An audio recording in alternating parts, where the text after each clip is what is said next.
Hey everybody, thanks for tuning in. I want to apologize. We were having some rendering issues with the video for this episode, so it will just be audio this week. I do apologize, but I hope you enjoy the audio of this episode. Thanks for tuning in. Bye. Welcome back to another episode of Kate and Isaiah Living Large. I'm Isaiah. And I'm Kate. And on this episode, it's my birthday episode. My birthday, when this comes out, will have just passed. It is tomorrow as of when we're recording, which is Saturday. So what he's saying is his birthday's Sunday. Yes. Birthday was Sunday, July the 7th. 0707. 0707. 88. 7788. Yes. Sometimes I think I should have been born in 77 just to be consistent. Sure. Do you know why 6 was afraid of 7? It's 789. Yeah. Before we talk all about me, what's up? What's new with you? I had vacation last week. I took Wednesday, Thursday, Friday off, and that was awesome. Not this past week, but the week before. And I took myself on a comedy tour. Yes, that's right. You were doing the trailer park. No, that's coming. The campground's coming. But this was more just like getting as many mics as I could over the course of a week or a week and a half or so. And I did like 8 shows in 7 days or something, or not quite that many, but it was a lot. I did a lot of shows, mostly in Moncton. I went to Miramichi. I had some of the best shows I've ever had. Sweet. In Moncton, and it was super fun, and even headlined my first show. Oh my god. The weekly mic at Le Nook Lounge in Moncton, which is the Monday night just before I went back to work on July 2nd. So that was really, really fun. Heck yeah. Yeah. Comedy tour. So what about you? What's new with you? Oh my goodness. Well, besides it being my birthday, this past week, I really haven't done a whole lot. I've been playing a lot of Elden Ring, which is a super nerdy game. So I've been playing a lot of that this past week and not really doing a whole lot more. Right. I did. Oh, not this week. The week before we did trivia at Area 506. Oh, fun. How was that? It was really good. Buddy of mine, Anthony Edmond, hosts it. And so we second-rate trivia host, obviously. I only say that because I host trivia regularly. So we went to heckle him on Thursday. It was good. We also do, sometimes we go to music bingo. Have you done that? No, that's on Wednesday nights when I host trivia. No, it's Sunday nights. Oh, Sunday nights. Yeah. When I have choir. All right. You and your crazy busy schedule. Yeah. Where is that? That's also at Area 506. Oh, okay. They do a music bingo. Also hosted by Anthony Edmond. They do a music bingo at Uncorked as well. Oh, and I think at yes, Fusion they do. East. Yes, they do. You're right. And I think the Uncorked one is Wednesday nights. Yes, I think so too. I can't be wrong. Yes, I forgot about the Uncorked one. Yes, they also do one there. It's fun. Music bingo is kind of, you sit back and listen to like snippets of music and go, hey, I got that one. That's awesome. And create your own playlist later for playback. That's super fun. But yeah, that's all I've been really up to. I mean, haven't really been doing the gym a lot. Been walking a lot though, and trying to get out and walk. That's great. Even though it's super hot. Well, not today. Not today. Today is pouring rain out. It is. Actually, it looks like it kind of has stopped-ish for now, but I'm sure it'll be back. People are super interested in what the weather was like 4 days ago when they're listening to this podcast. Oh, I know, right? How was your July 1st? My July 1st was really good. I went to Moncton for a show. And what did I do first before? I kind of my parents got home last week or a week and a half ago or so now. And so I spent a lot of time with them last week in between comedy shows. And so I kind of hung out. I think I hung out with them before. I went to brunch on Canada Day. Nice. With my old gym friends. Bring this full circle. And we sat at Pure and Simple. We got there at 10 and sat there until 2:10. Oh, gee. My butt hurt.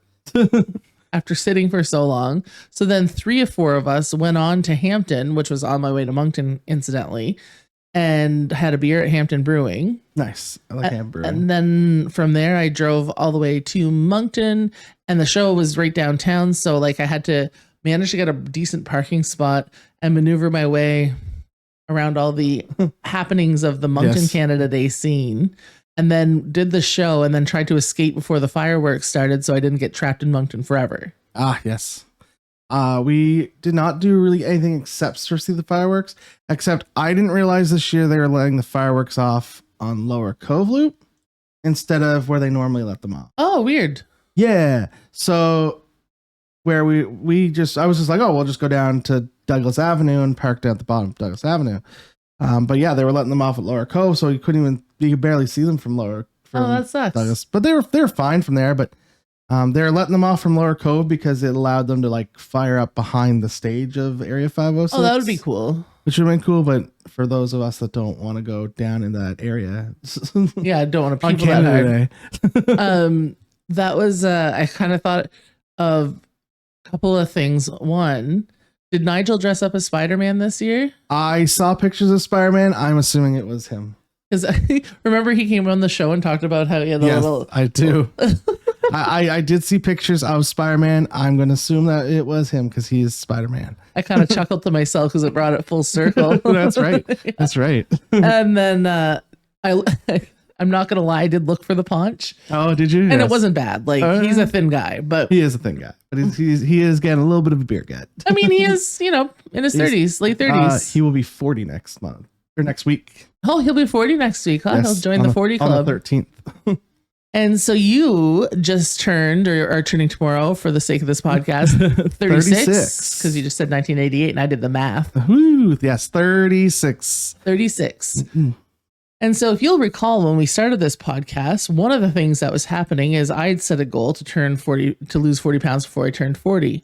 And I don't know that setting goals like that is necessarily the right thing. We've talked about that before, but are you setting yourself any goals for this upcoming year? I think I'm going to maintain the same goal that I've had for a little bit now, which is try and be under 300 pounds by the end of the year, and then by the end of the year and consistently under that 300 pounds, right? And not just like hit it and then come back up. Yeah. So I didn't quit it. So I think that's my main goal for the remainder of this year, and then probably leading into next year. I think that's the main. And so what kind of things are you going to tackle differently? Because that's been your goal for a while. And I say that from an empathetic point of view as somebody who's struggling. Yes. So not a judgmental, like, well, what are you going to do differently, Isaiah? Yeah. I mean, I think I've got to start looking at what I'm eating. I think I have to start thinking about the calories I'm taking. We talked about this with a few people about how it is about your calorie intake and about how much you go to the gym, but a lot of it is about how what you're eating, how you're eating. So I think my next thing is to look at that side of things. What am I intaking? How am I feeling about that? And it may reach out to our friend of the pod, Courtney, and may enlist her assistance with. That'd be awesome. Hire her to do some nutritional coaching. That would be awesome. She was so inspirational and like lovely to chat with. Seems like somebody that anyone could work with. Yeah, for sure. And especially with your longtime friendship, do you feel like, I feel like if I don't know someone, it's easier to go to them sometimes. Do you feel that way, or do you feel like you're better to have that rapport? I think it depends. It depends on the subject. So like weight loss and things like that, I think it's easier to go to someone who I know, who knows me, and it's comfortable that way. I mean, I wouldn't want a friend to be my therapist though. That doesn't seem like that would be great. When you look at professionals and things like that, do you look for people who are in your age demographic, or do you have like a built-in respect for people who are older or younger, or like, I think with that, because my therapist was 10 years younger than me. Yeah. I typically try and find people that have my friends use. Okay. I'm much about like, oh, you went to this person. How were they? did you like what they did? That kind of thing. So that's typically my first step. And then from there, I then look at like how I don't really look at age too much. I don't want someone that's like 60. Sorry. Sorry for those of you that are 60 and over. I think I want someone in like below 60. Just, I don't know. There's seems to be a different style, a different education that has happened after that at that point. Right. So I type of try and look for that. But other than that, that's not really. Now, how do you feel about aging? Like, how do you feel about turning 36, about approaching that? Like, you're kind of over that 35 now, you're moving toward the 40 mark. Well, we won't talk about 40 yet, but I know we're talking about it. So I know I had a hard time when I hit 30. 30, I had a really hard time. And I drank myself silly on my 30th birthday. Did the 30 beers for 30 years tour. And I definitely had more than 30 beer that night. Oh, my stomach just turned thinking about it. I mean, I got to a point where I know the last thing I did was try to go to the washroom at 83. And then I came up the stairs and told Andrea, I think it's time for us to go home. So apparently I had a hard time going down those stairs. And how is this your 36th birthday going to be different? I don't care this year. Last year I drank a lot and went out, and like most of my birthdays has been, I'm going to start drinking first thing in the morning and I'm not going to stop drinking. This year I don't have any plans. The only thing I want to do is go have supper, Big Ted. I was like, so you're doing that tomorrow or today? We're going to do that tomorrow. Yeah, because tomorrow is your actual birthday. If it's nice out, we might go do bingo trivia. Nice. Music trivia, whatever it is. Music bingo. That's the one. And then, probably go to Big Tide for supper. That's really about it. I don't really have anything really planned for this year. That's unique for you because you tend to be a person who celebrates occasions. Yeah. Which is a nice quality. Like you're celebratory, fun to be around. Is it something just because 36 is not a milestone year or anything like that? But I think there's a few things. Like I think it has to do with going away in August, so I'm trying to save money. Yeah, and then we're gonna do some celebrating with Nigel next weekend, so that'll be a full postpone the drinking for a week. That's right. I got caught looking at myself in the podcast mirror and went, "Oh my god, I'm not moving. What about me? What about my time? I've spent all this time talking about Isaiah. This is so weird for me." What kind of things do you like? Not just birthday related, but like, what kind of goals do you set for yourself beyond health goals and stuff like that? Honestly, I don't really have any goals this year like I have in the past. Normally I think about like something I really want to do or something I want to achieve in a year. This year I haven't really thought of anything. Like normally I do think of that stuff, but I don't know, this year it's just kind of like, kind of year. Yeah. And this is another thing. Like, are you a person that thinks like, oh, I need to be this, that, and the other thing before this age? Like I need to climb a mountain, do this, do that. I don't know. No, a bucket list kind of person. Yeah. No, I'm not. Yes and no. So I've got like a few things I would like to do before I turn like 40. But normally I just at the beginning of a year or during my birthday time, I typically like think about what do I want to accomplish next year. Yeah. Well, what kinds of things do you want to do before you turn 40? I would like, before I turn 40, I would like to go to Europe. That's definitely a thing I would like to travel, although we'll see what happened with the world. Yeah. But I would like to do Europe before I turn 40. I would like to get my driver's license before I turn 40. Yeah, that's a fair goal. So I had a goal of getting my permit before I turned 30. I got my permit on when I turned, like, just before I turned 30.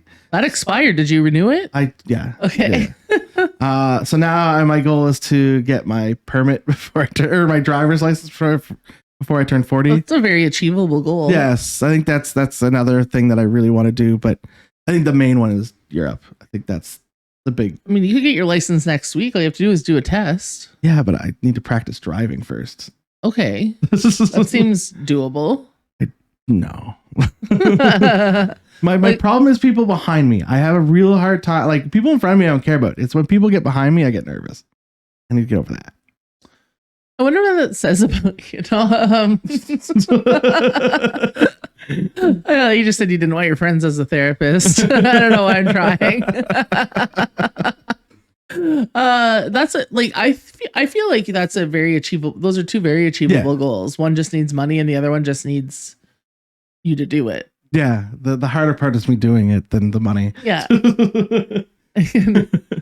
and like, yeah, and now that your goals for your birthdays and stuff aren't drinking related, you should have more sober time to practice driving. I suppose. No, that sounds really good. I like those. I like those before 40 goals. I had before 40 goals once. What are your before 50 goals? That's a really good question, Isaiah. I really haven't thought of it. I'm so focused on the now. Yeah, on the now. Yeah. Yeah. I should think of some bucket list items before I turn 50. Yeah. Yeah, I have no idea. Have a Netflix special. Yeah. Honestly, some of them are comedy related, but those are kind of shorter term. Like, I want to, like, in the near future, I want to get enough material ready to be able to be a headliner. Yeah. And you need about 45 to an hour to be able to legitimately do that. And I've got about 15 good minutes now. Okay. Good minutes. Getting there. I'm on my way. I've made some good progress in the last year since I just started a year ago. And like, health wise, I just want to be functional, like always. Yep. And like to not die a slow, painful death or something like that. And career wise, I'd like to be kind of more settled and, in a job that I'm sustainable and pays well and all of those things. So I'm not worried about being able to put gas in my car to get to work. True. I get that. Yeah, for sure. So nothing crazy. And you know what? If I'm being really honest, and this podcast is about honesty, frankly, I don't necessarily mean this in the legal sense of the word, but I'd like to be married or in a relationship that is like the forever one before 50. That's a good goal. I mean, I don't have all the control in that. We're taking applications. Yeah, we're taking applications. I know James Wallinger on his podcast, he said does this thing where he's like, write in questions and I'll answer anything. And people writing questions, and a few, like more than one person have asked, do you know any single guys? Can you set me up with someone? And so I don't even know if it's joking anymore. He's talked about doing like a Mullinger's love match situation through his podcast. As soon as he said that, I wrote, it's like, sign me up. A love connection. Yeah. Yeah. Set up by a comedian, and what could go wrong? I mean, it would be very entertaining. That's for sure. But maybe with goals like that is what's preventing me from finding somebody. I don't know. Isn't that the gimmick? Is if you stop looking, it finds you. Yeah, so I keep stopping looking. Yeah. And then I wait. You coming? I don't know. That's a good goal. Good goal. Yeah, no, if I'm being honest, like that would be to be in like a good relationship, not like previous one. Yeah, no, that's a good goal. That's a good goal to have. And I'm not willing to just like get into a relationship to meet this goal. Like it's got to be right. Yeah, no, 100%. Yeah, no, for sure. Yeah. I think it's time to wrap it up. Yeah, I hope so. We've been talking for a while. If you guys have bucket list stuff, put in the comments. What is your bucket list stuff for your next 5 to 10 years? Yeah, and what should ours be? And if you've got something that's like, you guys should do this, that would also be interesting. Yeah. But where can people find you on the internet? Oh, all over. Kate and Isaiah Living Large on Facebook, the Caitlin Dean on X, Kate D on Instagram, Caitlin Dean on Facebook. And what about you, Isaiah? I am at Maritime Brews on all of the social medias, and we are Kate and Isaiah Living Large on Facebook, as well as you can help donate to us for that new camera we've been still saving up for at Buy Me a Coffee, which if you're watching on YouTube, the QR code will be right here. Other than that, if you are listening on Spotify or wherever you listen to your podcast app, I think Podbean, that's where we produce this from. Yeah. Go ahead, check out YouTube. If you are on YouTube, like share, subscribe, comment. And yeah, happy 70th episode, by the way. Happy 70th episode and happy 36th birthday, Isaiah. Thanks. You know what? This is a real pleasure to do this with you each week. And I'm so glad that our friendship has morphed into this podcast partnership because it's guaranteed hangout time every 2 weeks. And you're pretty okay. Yeah, thank you. I'm definitely enjoying it. And thank you all for listening for 70 episodes. And hopefully there's a bunch more coming. So until next week, bye.